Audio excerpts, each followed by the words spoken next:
Chief justice supreme court جو ہے وہ اس میں خود چونکہ ووٹ دے چکے ہیں، فریق ہیں، تو اب کہاں یہ معاملہ کس فورم پہ جائے گا، جہاں بھی جائے گا سب اس کو اڑا دیں گے۔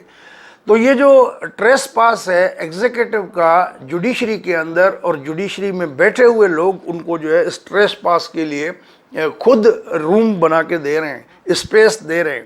جب وہ دیں گے تو پھر ڈیفینیٹلی جو ہے وہ تو گورنمنٹ تو گھسے گی۔ بہرحال یہ بڑی خوفناک عدالتی تاریخ اور نئی تمام سنگین قسم کی جو ہے وہ غیر قانونی روایات بنائی جا رہی ہیں۔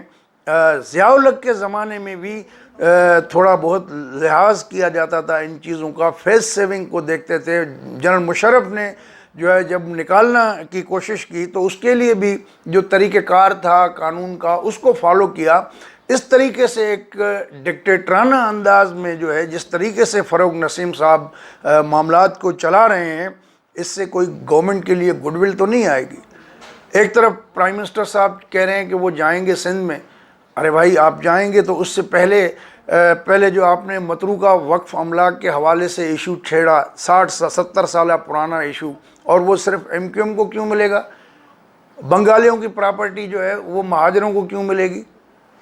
تو یہ عجیب قسم کے اس طرح کی چیزیں کر رہے ہیں جس سے پی ٹی آئی کے لیے سندھ میں مزید نفرت پیدا ہوگی، اور یہ ایم کیو ایم کے ریوائیول کے لیے چیزیں کی جا رہی ہیں تاکہ بلدیاتی الیکشن میں ان کو کچھ مل پائے۔ اور پی ٹی آئی کا سندھ سے جو ہے اگر اس طرح کی ان چیزوں میں فروغ نسیم صاحب کو نہیں روکا جاتا تو پی ٹی آئی تھوڑا بہت جو ان کا سندھ میں اثر ہے یا جو بھی سلسلہ ہے وہ مزید اس سے بھی جائے گی۔ تو یہ عجیب ملک ہے کہ جو آپ کو پتہ ہے جسٹس پروجیکٹ کے تحت جو ہے 2020 میں ایک سروے آیا، اس میں دنیا کے 128 ممالک کی جو جوڈیشل انڈیکس تھی اس کی سول جسٹس کے حوالے سے وہ مرتب کی گئی۔ اب 128 ممالک کی انڈیکس میں کچھ کیٹیگریز میں تو ہم 126 پہ فال کرتے ہیں، صرف نائجیریا اور افغانستان ہم سے پیچھے، اور کچھ کیٹیگریز میں اگر مجموعی دیکھیں ہم اس کو سول جسٹس کا تو 118ویں نمبر پہ۔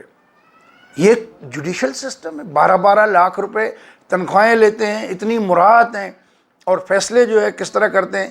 کیا یہ نیب کے اس میں دائرے میں نہیں آتا کہ مس یوز آف اتھارٹی ہے؟ کیا خواہشات کے مطابق نیپوٹزم نہیں ہے یہ کہ آپ اپنے من پسند لوگوں کو، من پسند لوگ تو سندھ میں کچھ وکلا سے میری بات ہوئی، وہ تو یہ بھی کہہ رہے ہیں کہ یہ سندھی اور اردو بولنے والی نفرتوں کو دوبارہ سے ریوائیو کرنے کی کوشش کی جا رہی ہے۔ تو اس طرح کی سیاست، اس کی ہم نے بہت پرائز پے کی ہے، اور کم از کم اس کا رول آف لا کی جو ہم بات کرتے تھے تو آج سب کے سر شرم سے شاید جھک جائیں کہ یہ رول آف لا ہے، یہ کانسٹیٹیوشن کی آپ جو ہے امپلیمنٹیشن کر رہے ہیں، یہ آپ آئین پاکستان کی دھجیاں اڑا رہے ہیں، ہمارے جو جوڈیشل سسٹم کا حصہ ہیں وہ لوگ اڑا رہے ہیں، اور پیٹی انٹرسٹ کے لیے کہ فاروق نائک اور راجہ پرویز صرف کہتے ہیں کہ جی چونکہ وہ ہمارے سندھ بار کونسل میں جو دوست ہیں ان کو وہ لفٹ نہیں کراتے تھے اس لیے ہم ان کی جو ہے وہ بات نہیں مانتے۔ وہ بابا رول آف لا، کانسٹیٹیوشن کی، آئین کی حکمرانی کی بات کرنے والے لوگ تم تو پھر مفاد پرست لوگ ہو، یعنی کہ اپنے ذاتی مفاد کی خاطر سب کچھ کرتے ہو۔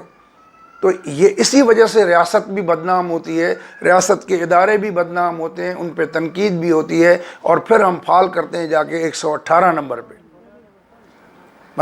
یو کے بھی تقریباً میں ابھی دیکھ رہا تھا کہ 17ویں نمبر پہ، پہلے نمبر پہ جو ہے وہ ڈنمارک آتا ہے کہ جہاں کا جوڈیشل سسٹم جو ہے اس انڈیکس رپورٹ کے مطابق نمبر 1 قرار دیا گیا ہے۔ امریکہ جو ہے وہ 36ویں نمبر پہ ہے۔ ایران ہمارا پڑوسی ملک ہے، وہ 58ویں نمبر پہ ہے، اور انڈیا جو ہے وہ 98 ان کا نمبر ہے، چائنا 64 پہ ہے، اور بنگلہ دیش جو ہے وہ 119 پہ ہے۔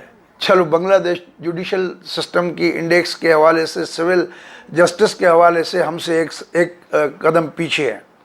بہرحال کیا ہم اس پہ ہی سوچ کے خوش ہوں یا اپنا نظام بہتر کرنے کی بات کریں، بجائے اس کے کہ آئے روز ہم کوئی نئی ایک بدترین گورننس کی، قانون کی دھجیاں اڑانے کی روایات قائم کرتے رہیں۔